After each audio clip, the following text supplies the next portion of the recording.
Now that's recording. So,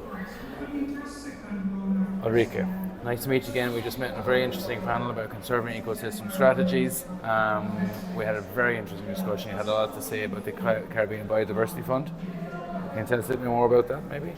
Yes, it is a regional conservation trust fund with 3 programs: conservation finance, climate change, where I'm housed with the ecosystem-based adaptation facility, and nature-based economies with the advancing circular economies facility. The 2 facilities are sinking funds, and we give grants directly to eligible organizations in the insular Caribbean, basically in islands on the ODA development list, to implement projects, in my case, on ecosystem-based adaptation. So are they organizations, higher education institutes and research institutions, or what type of organizations do you fund? Like NGOs or industry or? The majority, in the case of EBA facility, are NGOs. Up to the 3rd call for proposal, we were allowed to fund government agencies also, but we did not have successful proposals.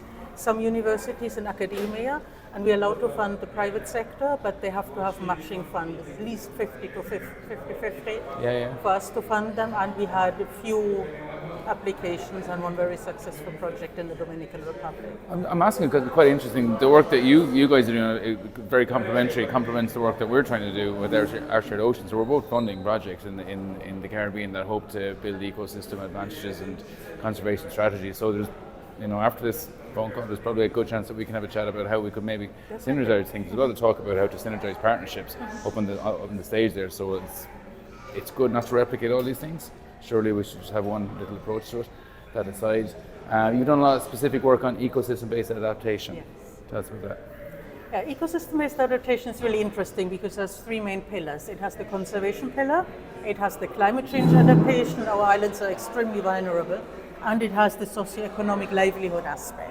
And that is really what ties it all together, because people will not conserve an ecosystem unless they can make some kind of livelihood and money out from it.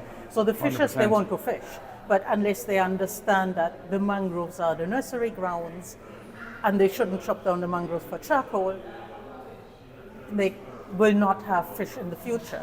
So that is the kind of work we are doing, and gradually getting a change in behavior and an understanding and restoration of the ecosystems with the local communities. Yeah, good. Thanks very much for stopping by. That's perfect for now. As I said, there's a lot of overlapping strategies. We'll definitely be in touch hopefully in the future and see some maybe we can collaborate and work together to maximise the outputs of both our projects. I saw a lot of your dots close to where I have my flags, let's link up and exchange project details and absolutely. see where we Let's can. Thanks very much, appreciate it.